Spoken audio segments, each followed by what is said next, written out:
त्रिभुवन साई मंगल चरणं संचित पाप विनाशक चरणं संचित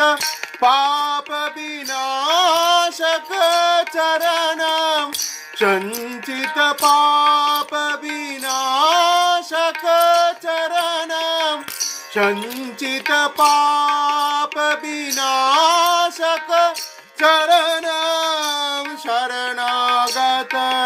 परिपालक चरणं शरणागत परिपालक चरणं शरणागत परिपालक चरणं शरणागत परिपालक